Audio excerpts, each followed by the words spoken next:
చూడండి, అందరూ బైబిల్ గ్రంథాలు తెరిచి అపోస్తలుడైన పౌలు ఫిలిప్పీలకు రాసిన పత్రిక, అపోస్తలుడైన పౌలు ఫిలిప్పీలకు రాసిన పత్రిక 4వ అధ్యాయము 6-7 వచనాలు చదువుదాం.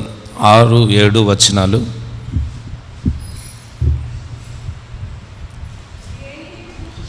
దేనిని గూర్చియు చింతపడకుడి గాని ప్రతి విషయములోనూ ప్రార్థన విజ్ఞాపనముల చేత కృతజ్ఞతాపూర్వకంగా మీ విన్నపములు దేవునికి తెలియచేయుడి. అప్పుడు సమస్త జ్ఞానమునకు మించిన దేవుని సమాధానము యేసుక్రీస్తు వలన మీ హృదయములకును మీ తలంపులకును కావలియుండును. హల్లెలూయా.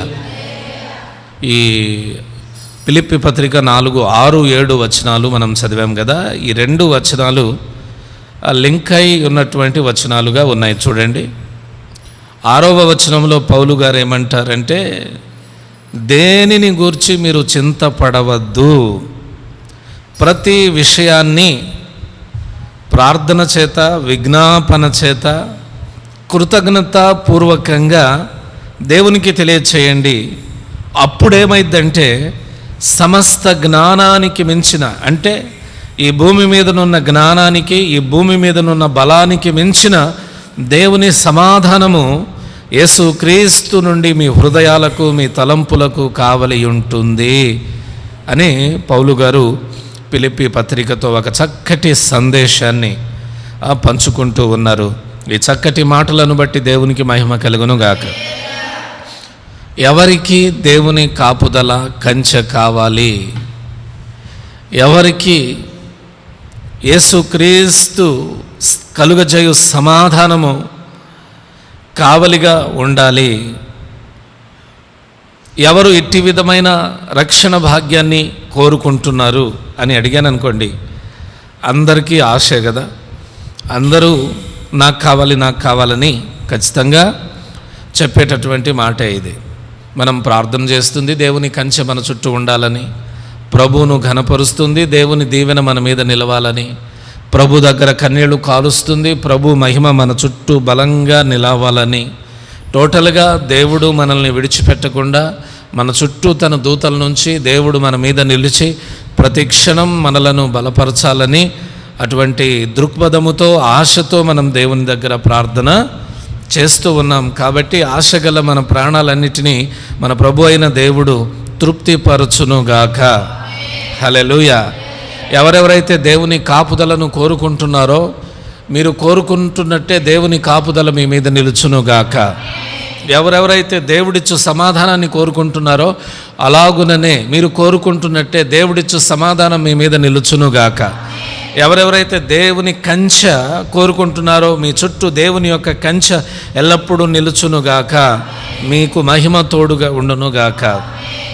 అయితే ఈ మహిమ, ఈ కంచె, ఈ సమాధానం, ఈ కాపుదల మనకు తోడుగా ఉండడానికి మనం చేయాల్సింది ఒకటి ఉంది.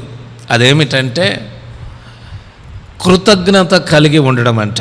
పౌలు గారు అంటారు, కృతజ్ఞత కలిగి ఉండడం.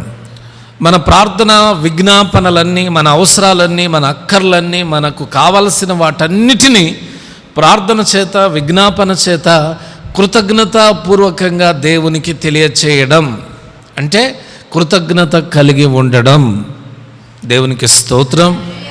కృతజ్ఞత అంటే అర్థమవుద్దా మీకు? కృతజ్ఞత అంటే అర్థమైద్దా?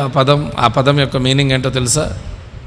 మీకు ఎగ్జాంపుల్ చెబితే అర్థమైంది. బాగా దాహంతో ఉన్నారు, కొంచెం ఒక గ్లాస్ నీళ్ళు ఇవ్వండి అని వేరే వాళ్ళని అడిగారు. వెంటనే కాదనకుండా గ్లాస్ నీళ్ళు ఇచ్చారు. నీళ్లు తాగి థ్యాంక్స్ చెప్తాం కదా. మంచి అవసరంలో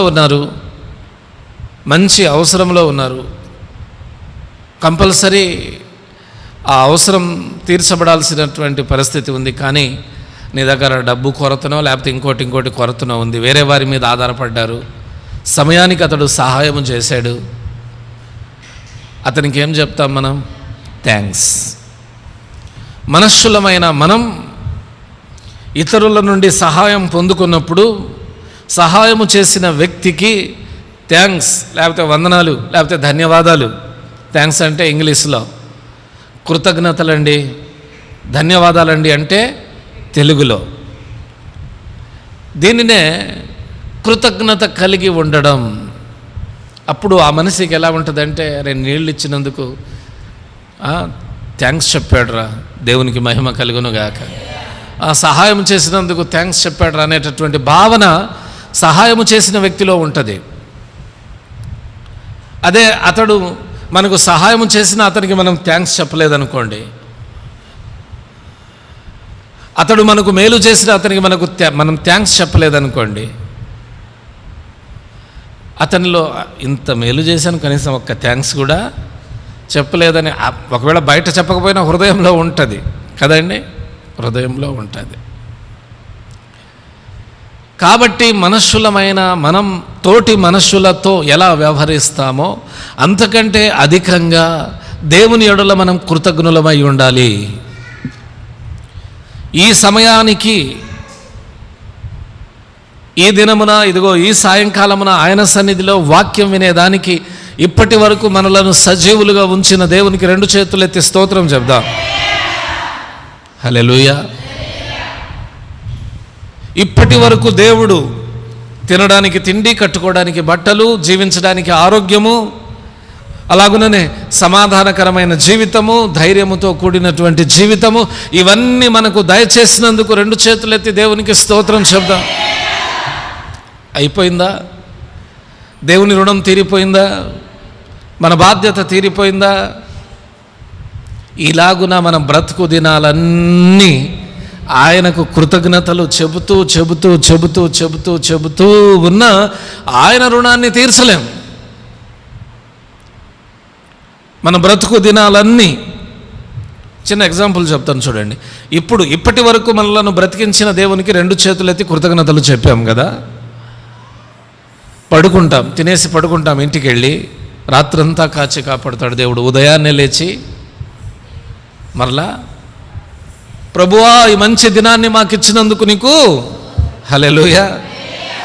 చాలామంది చూడలేదయ్యా ఈ దినాన్ని, మాకిచ్చావు, నీకు స్తోత్రం. ఇంకో గంట తర్వాత ప్రార్థన చేయాల్సిన అవసరం వచ్చింది. ప్రభువా ఈ సమయంలో ప్రార్థన చేసే అవకాశం మాకిచ్చినందుకు స్తోత్రం. ప్రయాణమై వెళ్తూ ఉన్నాం, ప్రభువా ఈ ప్రయాణంలో కాపాడండి. వెళ్ళిన ప్రయాణంలో దేవుడు కాపాడి క్షేమంగా ఇంటికి చేర్చాడు. ప్రభువా ఈ ప్రయాణంలో కాపాడినందుకు నీకు స్తోత్రం. దేవుని దగ్గర ఏదైనా మేలు కోరుకున్నావు, ఆ మేలు జరిగింది. ప్రభువా ఈ మేలు చేసినందుకు. ఆహారం భుజించేటప్పుడు ప్రభువా ఈ ఆహారాన్ని మాకు ఇచ్చినందుకు నీకు హల్లెలూయా. ఈ భూమి మీద ఒక్కొక్క క్షణం ఆయనకు మనం కృతజ్ఞతాస్తుతులు చెల్లించినా తప్పు లేదు. అర్థమవుతుందా అండి? ఒక్కొక్క క్షణం మనం ఆయనకు కృతజ్ఞతాస్తుతులు చెల్లించినా తక్కువే. మనలను సజీవులుగా ఉంచి, పోషించి, నడిపించి, సంరక్షించి, కాపాడుచు, మన చుట్టూ తన మహిమ నుంచి మనలను ప్రతి క్షణం బలపరుచుచున్న దేవుని ఎదుటనంట మనం కృతజ్ఞులమై ఎలా ఉండాలి? కృతజ్ఞులమై ఉండాలి. దేవుడు కూడా కృతజ్ఞతను మన ద్వారా ఆశపడతాడు. దేవుడు మన ద్వారా కృతజ్ఞతను ఆశపడతాడు. లూకా సువార్తలో ఒక సందర్భం ఉంది చూడండి. బైబిల్ గ్రంథాలు తెరిచి 17వ అధ్యాయం 15, 16 వాక్యాలు. లూకా సువార్త 17వ అధ్యాయం. వారిలో ఒకడు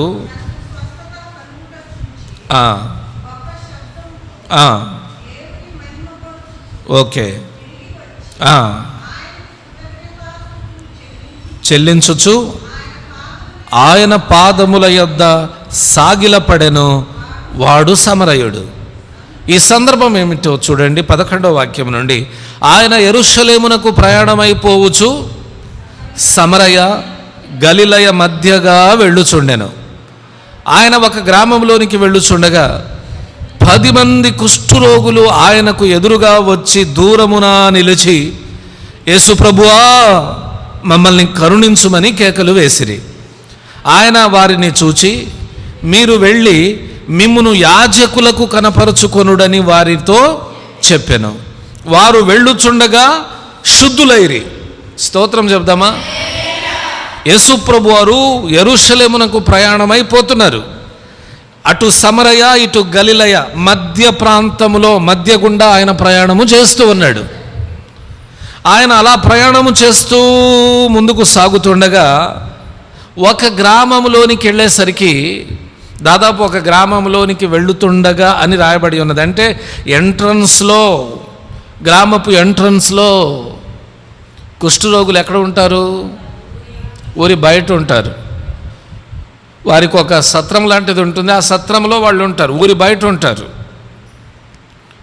యేసు ప్రభు అదే గ్రామంలో అదే త్రోవలో గుండా ఆ గ్రామంలోనికి వెళ్ళాలని ఆ మార్గంలోనే వెళుతూ ఉండగా ఈ 10 మంది కుష్ఠరోగులు ఒక్కసారే, యేసు ప్రభువా, మమ్మును కరుణించండి అయ్యా. ఇది ఎలా ఉందో తెలుసా? మమ్మును కరుణించమంటే అర్థం ఏంటి? నువ్వు ఎందరినో కరుణించావు, ఎందరినో బాగు చేశావు, ఎందరి మీదనో నీ దయ, నీ వాత్సల్యము, నీ కనికరము చూపించావు, ఎందరినో ఆశీర్వదించావు, ఎందరికో జయమిచ్చావు. ఉదాహరణకి కుంటివారికి కాళ్ళు, గుడ్డివారికి చూపు, రక్తస్రావ రోగం కలిగిన వారిని బాగు చేశావు, దయ్యాలు పట్టిన వారిని బాగు చేశావు. ఇలాగున ఎందరో జీవితాలలో, ఎందరివో జీవితాలలో వెలుగులను మీరు నింపారు. మమ్మను కూడా కరుణించండి అయ్యా, మేము కూడా నీ బిడ్డలమే కదా, మమ్మల్ని కూడా కరుణించండి అని కేకలేసేసరికి కరుణామయుడైన దేవుడు అక్కడ ఉన్నాడు. హల్లెలూయా! ఏ దేవుడు అండి? కరుణామయుడైన దేవుడు. ఇంగ్లీష్లో లూకా సువార్తను బట్టి జీసస్ ఫిలిం తీస్తే దానికి జీసస్ ఫిలిం అని పేరు పెట్టారు. తెలుగులో యేసు ప్రభు వారి జీవిత చరిత్రను సినిమాగా తీస్తే ఒక మంచి పేరు పెట్టారు, కరుణామయుడు. దేవునికి మహిమ కలుగునుగా. హల్లెలూయా! మన తెలుగులో మంచి మంచి పదాలు ఉంటాయండి. మన దేవుడు కరుణించుము అని కేకలేసే వారిని కరుణించే దేవుడు. మీకు గుర్తుందిగా, గుడ్డివాడు ఒకడు త్రోవ పక్కన, దావీదు కుమారుడా నన్ను కరుణించమని కేకలేస్తే ఆయనను కూడా దేవుడు స్వస్థపరిచాడు. ఈ కుష్ఠరోగులు దేవుని ఎదుట కేకలేస్తూ ఉంటే దేవుడు ఒకటే మాట అన్నాడు, మీరు దేవుని దేవాలయం దగ్గరికి వెళ్ళండి, దేవుని దేవాలయానికి వెళ్ళండి, అక్కడ యాజకులు ఉంటారు, అంటే దేవుని సేవకులు ఉంటారు అక్కడ, ఆ సేవకులకు మిమ్మల్ని మీరు కనపరుచుకోండి. దేవునికి స్తోత్రం.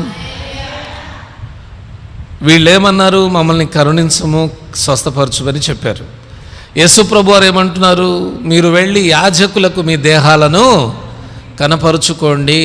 ఇంకా మారు మాట మాట్లాడలేదు వీళ్ళు.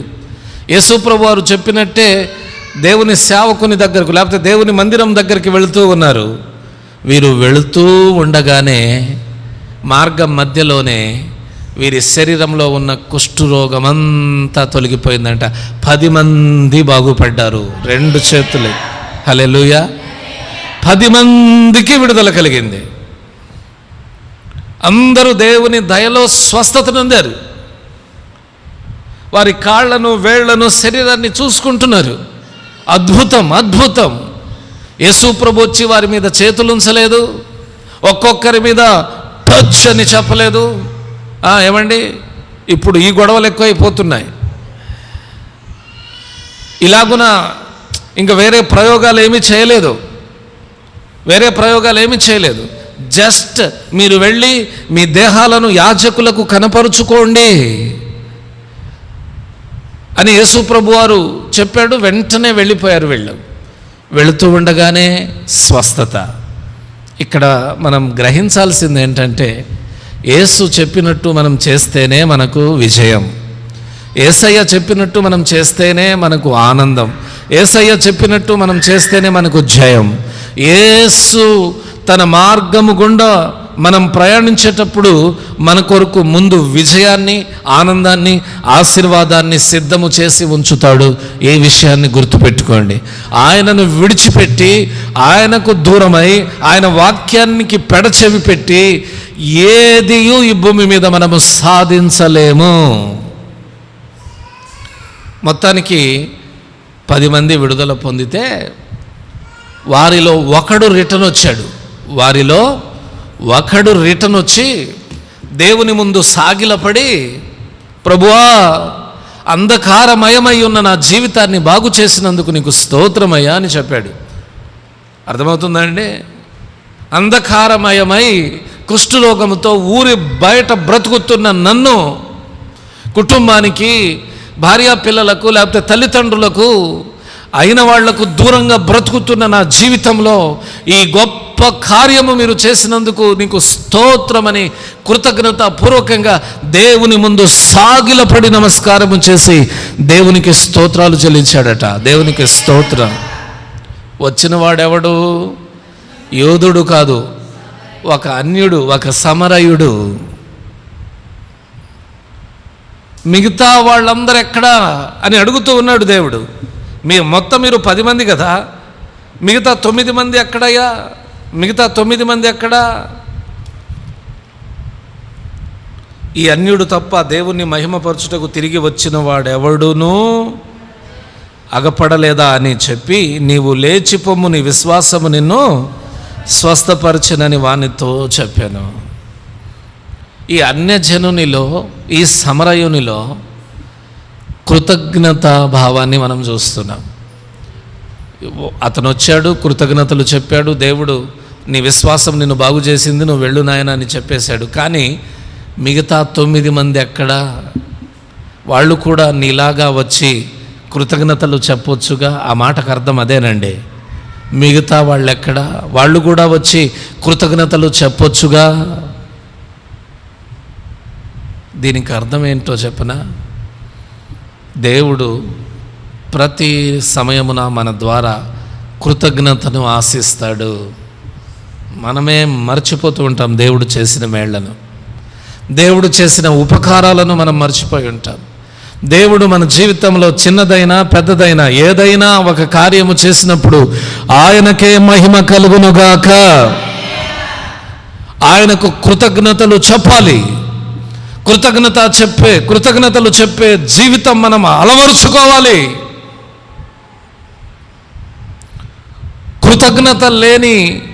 కృతజ్ఞత చెప్పలేని ఒక వ్యక్తి జీవితం కంటే దౌర్భాగ్యవంతమైన జీవితం ఇంకొకటి ఉండదు. సహాయము చేసిన వానికి, మేలు చేసిన వానికి, ముఖ్యంగా ప్రతిదినం మనలను కాపాడుచున్న దేవునికి, ప్రతిదినం మనల్ని పోషించుచున్న దేవునికి, సహాయము చేసినటువంటి దేవునికి కృతజ్ఞతలు చెప్పడానికి మనసు రాకపోతే నీవు దేవుని దృష్టిలో పశుప్రాయునితో కూడా సమానం అని చెప్పొచ్చు. దేవునికి స్తోత్రం. హల్లెలూయా. కృతజ్ఞత పూర్వకంగా మనం దేవుని ఎదుట ముందుకు సాగాల్సినటువంటి అవసరం ఉందండి. అయితే కృతజ్ఞత కలిగి మనం బ్రతికినప్పుడు, కృతజ్ఞతతో మనం అడుగులు ముందుకు వేసినప్పుడు ఏం జరిగిద్ది? ఒక 3 మాటలు మీ ముందు పెట్టడానికి ఇష్టపడతాను. ఒక 3 మాటలు. మొదటి మాట ఏమిటంటే, కృతజ్ఞత హృదయాన్ని, ముఖ్యంగా దేవుని హృదయాన్ని సంతోషపెడుతుందంట.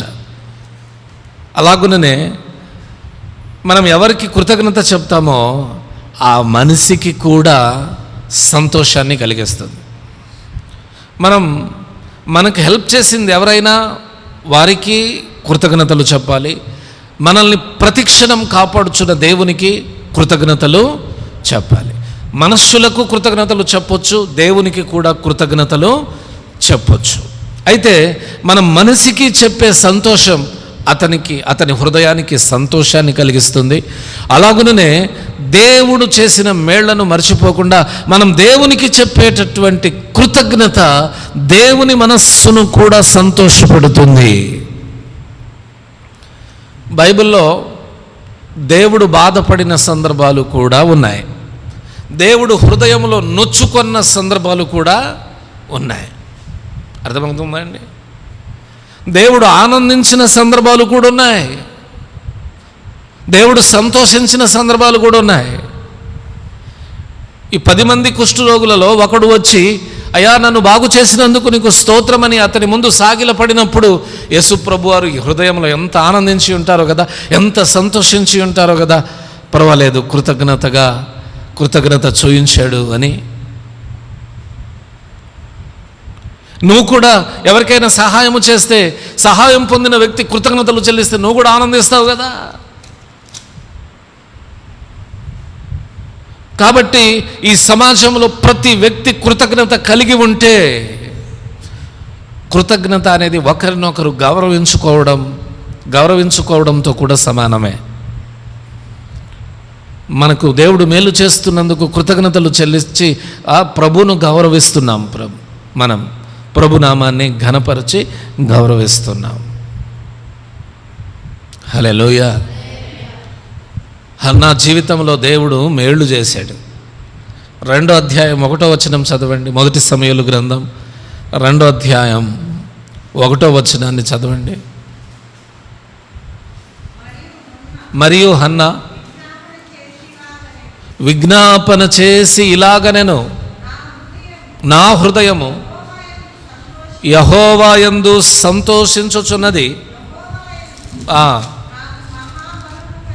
యెహోవా యందు నాకు మహాబలము కలిగెను, నీ వలని రక్షణను బట్టి సంతోషించుచున్నాను, నా విరోధుల మీద నేను అతిశయపడుదును. యెహోవా వంటి పరిశుద్ధ దేవుడు ఒకడును లేడు, నీవు తప్ప మరి ఏ దేవుడును లేడు, మన దేవుని వంటి ఆశ్రయ దుర్గమేదియూ లేదు. దేవునికి స్తోత్రం. హల్లెలూయా. హన్నా విజ్ఞాపన అంటే కృతజ్ఞతాపూర్వకమైన విజ్ఞాపన చేస్తుంది. ఎప్పుడు? 1వ అధ్యాయంలో బహుగా ఏడ్చుచు కన్నీళ్లు కార్చి ప్రార్థన చేసింది. నాకు ఒక బిడ్డనిస్తే ఆ బిడ్డను నీకే ఇస్తానని కన్నీళ్లు కార్చింది, బహుగా ఏడ్చి ప్రార్థన చేసింది. ఇక్కడ 2వ అధ్యాయంలోనికి వచ్చేసరికి కృతజ్ఞతాపూర్వకంగా విజ్ఞాపన చేస్తుంది. నీ వంటి దేవుడు లేడయ్యా, నీ వంటి పరిశుద్ధ దేవుడు ఒక్కడూ లేడు, నీ వంటి ఆశ్రయ దుర్గం ఈ భూమి మీద ఎక్కడా మాకు దొరకదు. నీలోనే మాకు బలం, నీ రక్షణలోనే మాకు సంతోషం, నీలోనే మా హృదయం సంతోషిస్తూ ఉంది. నీ వంటి ఆశ్రయదుర్గం మాకెక్కడా లేదు. హల్లెలూయా. మన హృదయం ప్రభు వలన సంతోషించినప్పుడు మనం ప్రభువును సంతోషింపచేయడం ధర్మం. నీవు దేవుని వలన మేలు పొందినప్పుడు నువ్వు ప్రభువును ఘనపరచడం ధర్మం. కృతజ్ఞతాపూర్వకమైనటువంటి మనస్సు అంటారు దీన్ని. మీకు ఇంకొక సందర్భం చూపించనా? ఏమండి, చాలా సందర్భాలు ఉన్నాయి ఇలా. భక్తులు అనేకులు తమ కార్యములు జరిగిన తరువాత దేవునికి కృతజ్ఞతలు చెప్పారు. నిర్గమకాండం 15వ అధ్యాయంలోనికి రండి.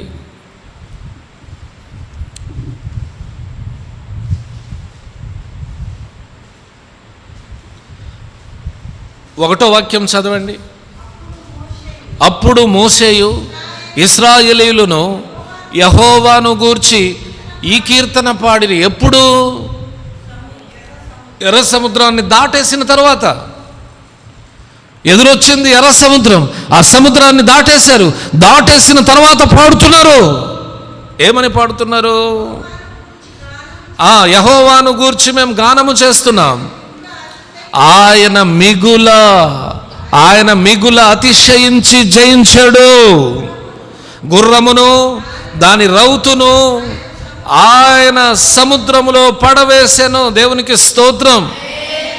ఇలాగున ఆ ఫరో సైన్యము మీద ఏ రకంగా విజయాన్ని దేవుడు వారికి ఇచ్చాడో ఆ మాటలన్నిటినీ గుర్తు చేసుకుంటూ మోసేయు ఇశ్రాయేలీయులందరూ యెహోవాకు కీర్తననెత్తి పాడుతూ కృతజ్ఞతలు చెబుతూ ఉన్నారు. దేవునికి మహిమ కలుగునుగాక. 11వ వచనం చూడండి. యెహోవా, వేల్పులలో నీ వంటి వాడెవడు? పరిశుద్ధతను బట్టి నీవు మహనీయుడవు, స్తుతి కీర్తనలను బట్టి పూజ్యుడవు, అద్భుతములు చేయువాడవు. దేవా, హల్లెలూయా. గట్టిగా చెప్దాం, హల్లెలూయా. ఎంత మంచి మాటలతో ఆయనను ఘనపరుస్తున్నారో చూడండి. అద్భుతం జరిగింది. ఇంకా దేవునితో అవసరం తీరిపోయింది. ఇంకా దేవునితో మాకు పనేముంది? ఎవరో అన్నారు ఎంగన్నా ఏరు దాటినాక పోరా అంటే, అవసరం తీరిపోయినాక ఇలా వ్యవహరించే మనుషులు ఉంటారట. దేవునితో మనం ఇలా వ్యవహరించామనుకోండి,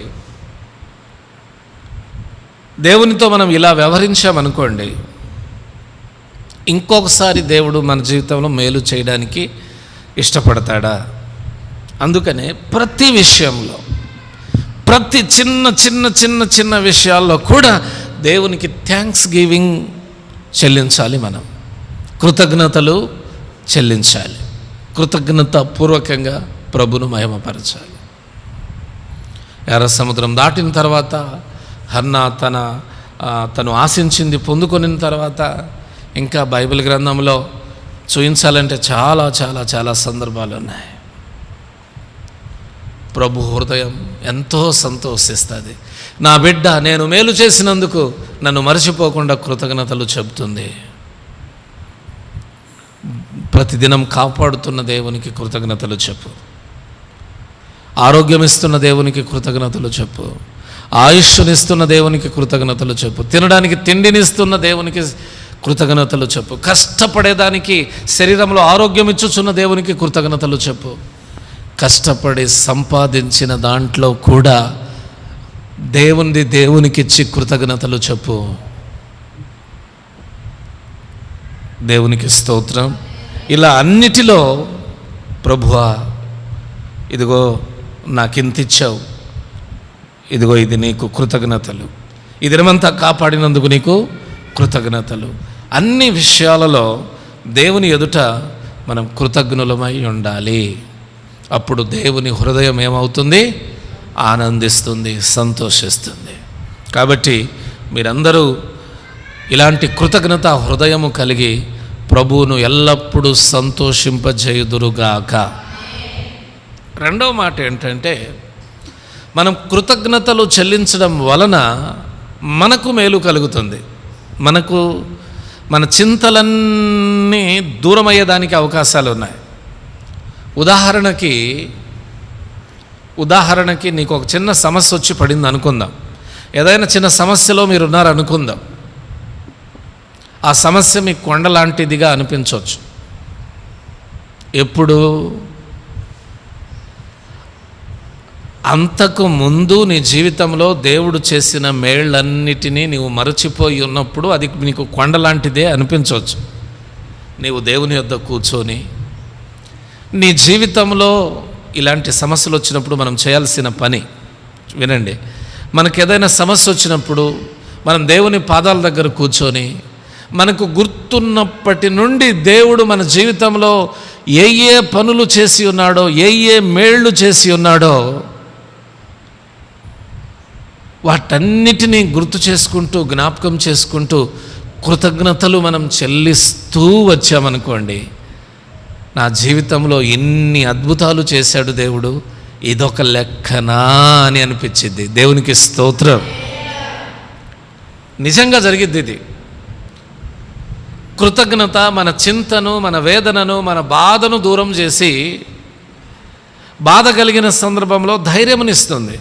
గత దినాల్లో ఇన్ని గొప్ప గొప్ప ప్రమాదాల నుండి తప్పించబడ్డాను, ఇదంతా నా దేవుని ముందని అనిపించింది నీకు. ఎప్పుడో పూర్వకాలమందు నీ జీవితంలో చేసిన ఒక్కొక్క మేలును నువ్వు జ్ఞాపకము చేసుకున్నప్పుడు.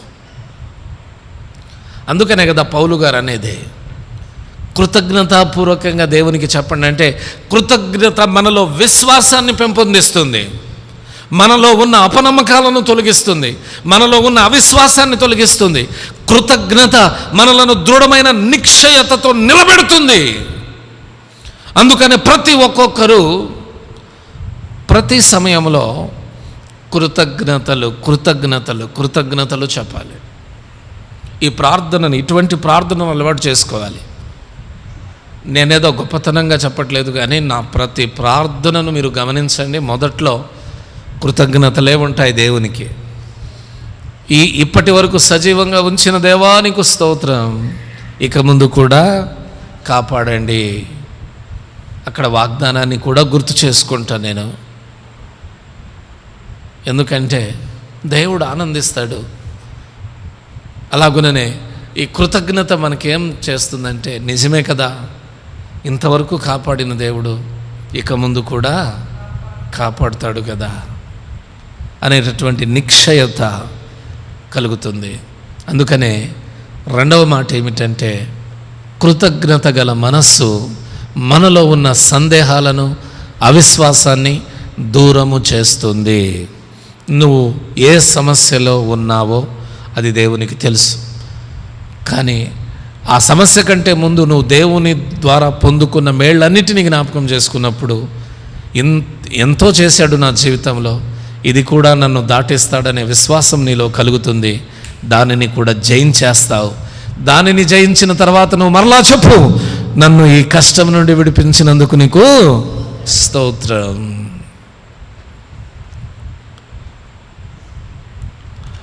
నన్ను ఈ బాధ నుండి తప్పించినందుకు నీకు స్తోత్రం. హల్లెలూయా, హల్లెలూయా. కాబట్టి ఇలాంటి చిన్న చిన్న విషయాల్లో మనం తప్పిపోకూడదు. కృతజ్ఞులమై కృతజ్ఞతతో అడుగులు ముందుకు వేయుదుముగాక. హల్లెలూయా, హల్లెలూయా. అంతేకాకుండా కృతజ్ఞత భవిష్యత్తుకు ఒక మార్గములాగా ఉంటుంది. భవిష్యత్తులో మనం పొందబోయే ఆశీర్వాదాలకు ద్వారం కృతజ్ఞత తెరుస్తుంది. అర్థమైందండి? మరొకసారి చెప్పమంటారా? కృతజ్ఞత భవిష్యత్తులో మనం పొందుకునే ఆశీర్వాదాలకు మార్గంగా ఉంటుంది. ఎలాగో చెప్పనా? మొదట్లో చెప్పాను కదా, ఎవరైనా ఒక వ్యక్తి మనకు హెల్ప్ చేస్తే అతనికి మనం థ్యాంక్స్ చెప్పినప్పుడు అతడు మరొక్కసారి మనకు సహాయం చేయడానికి ఇష్టపడతాడా లేదా? ఖచ్చితంగా ఇష్టపడతాడు. అలాగే దేవునికి మనం కృతజ్ఞతలు చెప్పినప్పుడు మరొక్కసారి దేవుడు మన జీవితంలో మేలు చేయడానికి ఆయన అడుగులు ముందుకు వేస్తాడు. హల్లెలూయా, హల్లెలూయా. మనమే కృతజ్ఞతలే చెల్లించలేదు అనుకోండి, దేవునికి అనిపించదా? నువ్వు ఇంత గొప్ప మేలును పొందుకొని దేవునికి కృతజ్ఞత చెప్పకుండా అలాగున ఉండిపోయినప్పుడు దేవుడు ఆలోచించడా? నా బిడ్డకు నేను ఎంత పెద్ద మేలు చేశాను, ఎంత గొప్ప మేలు చేశాను, ఇంత పెద్ద మేలు, ఇంత గొప్ప మేలు పొందుకొని కనీసం ప్రభువా ఈ మేలు చేసినందుకు థ్యాంక్స్ అని కూడా చెప్పలేదు నాకు. మనసు లేని మహారాజు ఇతను, మనసు లేని మహారాణి ఇతను అని మన గురించి దేవుడు ఆలోచన చేసినప్పుడు ఇంకొకసారి దేవునికి ఎలా మనసు వస్తుందండి? దేవునికి ఎలా మనసు వస్తుంది? అందుకనే కదా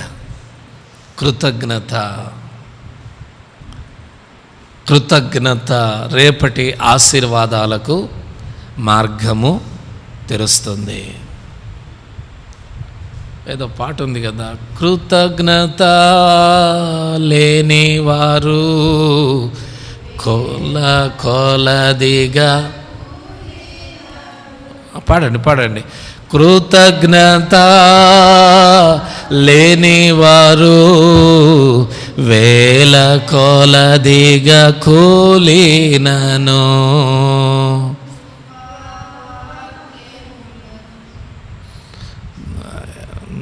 హల్లెలూయా, ఉందక్క, పుస్తకం ఉందా అది? ఓకే. కృతజ్ఞత లేని వారు వేల కొలదిగా కూలినను అనే పదం అక్కడ దైవజనులు ఎందుకు వాడడం జరిగిందంటే, మరి దేవుని యొద్ద నుండి వారికి రావాల్సిన దీవెనలు రానప్పుడు కూలిపోవడమే కదా జరిగేది.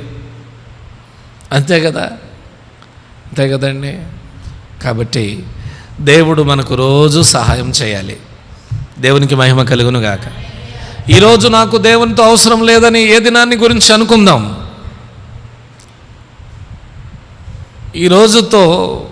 ఈరోజు దేవునితో మనకు అవసరం పడలేదా? రేపు పడదా? ఎల్లుండి పడదా? 2027 సంవత్సరంలో పడదా? 2028లో పడదా? ఏ రోజు పడదు మనకు దేవునితో అవసరం. ఏందక్క ఏం చెప్పరేంది? ఏమండి, ఈరోజు దేవునితో మనకున్న అవసరాలు చాలానే ఉన్నాయి. రేపు ఉంటాయి, ఎల్లుండి ఉంటాయి, అవతల ఎల్లుండి ఉంటాయి, 2027లో ఉంటాయి, 28లో ఉంటాయి, 9, 30 మనం బ్రతికినన్నాళ్ళు, మనం ఈ భూమి మీద బ్రతికే రోజులన్నీ దేవునితో మనకు అవసరమే అవసరమే అవసరమే అవసరమే. మాకు చిన్నప్పుడే స్కూల్లో నేర్పించిన ఒక మాట నాకు గుర్తుండిపోయింది. ఎవ్వరితో, నాకు ఈ మనిషితో ఇంకా అవసరం లేదని ఎవ్వరితో అనుకోకూడదంట. స్కూల్లో అలా నేర్పించారు. అంటే ప్రతి మనిషితో మనిషికి అవసరము ఉంటుందని వాళ్ళు నేర్పించారు. కానీ బైబిల్ నేర్పించే సత్యం ఏంటంటే, దేవునితో మనకు ప్రతి క్షణము అవసరమే, దేవునితో మనకు ప్రతి దినము అవసరమే. దేవుని అవసరం నాకు లేదని అనుకునేదానికి ఛాన్స్ లేనే లేదు. ప్రతి దినం భయపడుతూ నాకు ఈరోజు దేవునితో అవసరం ఉంది, నేను ప్రార్థన చేయకపోతే నాకు సహాయము చేయడేమో, నేను కృతజ్ఞతలు చెల్లించకపోతే దేవుడు నాకు సహాయము చేయడేమో, నేను కన్నీళ్లు కార్చకపోతే దేవుడు నాకు సహాయము చేయడేమో అన్న భయముతో లేచి ప్రార్థన చేయాలి, కన్నీళ్లు కార్చాలి, ఉపవాసాలు ఉండాలి. ఏదో దేవునితో అవసరాలు లేనట్టుగా వ్యవహరిస్తారు. అవసరం ఉన్న ఈనాటి అవసరాలు ఈనాటికి తీరిపోయినా ఇంకా రేపటి అవసరాలు రేపే ఉంటాయి. ఒక చిన్న ఎగ్జాంపుల్ చెప్తాను చూడండి. లేక అంటే పెళ్ళైంది, చాలా సంవత్సరాల నుండి పిల్లలు లేరు, ప్రార్థనకు వస్తూ ఉన్నారు. దేవుడు వారికి వారి గర్భాన్ని తెరిచి గర్భఫలం ఇచ్చి చక్కటి కుమారుడిని ఇచ్చాడు. ఇంకా దేవునితో అవసరాలన్నీ తీరిపోయినట్టేనా? కుమారుడు పుట్టగానే దేవునితో ఇంకా అవసరం లేదన్నట్టు టాటా చెప్పేస్తే అయిపోయిద్దా? పుట్టిన కుమారుడు ప్రతిరోజు ఆరోగ్యంగా ఎదగాలి. హల్లెలూయా. పుట్టిన కుమారునికి మంచి ఆరోగ్యం ఉండాలి, కట్టుకోవడానికి బట్టలు, అలాగుననే ఇంకా తినడానికి తిండి, చక్కటి జ్ఞానముతో ఎదగాలి. అతని భవిష్యత్తు ఆశీర్వదింపబడాలి. అతని జీవితంలో ప్రతిరోజు విజయ పదం, ప్రతిరోజు విజయం అతనికి కలగాలి. అంతే కదండి. తల్లిదండ్రులు కూడా ఇలా అనుకోకూడదు, నాకు దేవుడు బిడ్డనిచ్చేసాడులే, ఇంకా దేవునితో నాకేం అవసరం లేదనుకుంటే ఆ బిడ్డలు చిన్నతనం నుండి పెరిగి పెద్దవాళ్ళు అవ్వాలి, ప్రయోజకులు అవ్వాలి, వారి జీవితంలో స్థిరపడాలి, ఉన్నత స్థితికి ఎదగాలి. ఏమండి, దేవునితో సంబంధము లేదు అని నువ్వు అనుకునే ఆ క్షణం, నాకు ఇంకా దేవునితో అవసరం లేదు అని ఏ క్షణమున అనుకుంటావో ఆ క్షణం నీవు దేవుని వాక్యాన్ని పరిపూర్ణంగా త్రోసివేసినట్టు. ఎప్పుడు అలా అనుకోకుండా, నాకు రేపు అవసరం ఉంది, ఎల్లుండి అవసరం ఉంది, ప్రతిరోజు అవసరం ఉంది దేవునితో నాకు. నేనైతే ఆ భయంతోనే బ్రతుకుతూ ముందుకెళ్తూ ఉంటానండి. ప్రతి క్షణం దేవునితో మనకు అవసరం ఉంది. అందుకనే ప్రభువా, గడిచిన సమయం కాపాడినందుకు స్తోత్రం, ముందున్న సమయం కాపాడండి. దేవునికి నా బిడ్డ కృతజ్ఞుడై ఉన్నాడు.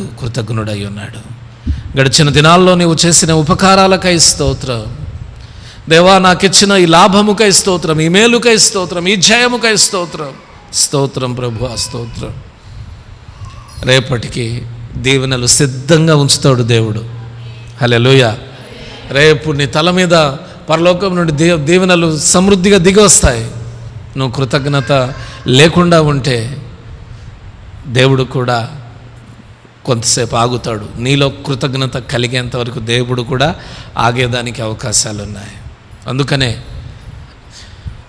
పౌలు గారు హెచ్చరిస్తూ ఉన్నారు, దేవుని జ్ఞానము, దేవుని సమాధానము, దేవుని కాపుదల మీకు మీ కుటుంబాలకు తోడుగా ఉండాలంటే కృతజ్ఞతాపూర్వకంగా మీ విన్నపాలన్నీ దేవునికి చెప్పండి. ఇక్కడ ఇంపార్టెంట్ మ్యాటర్ ఏంటంటే కృతజ్ఞత కలిగిన మనస్సు. అట్టి మనస్సు మీకు, నాకు, మన అందరికీ దేవుడు మన జీవితాంతము ప్రసాదించునుగాక.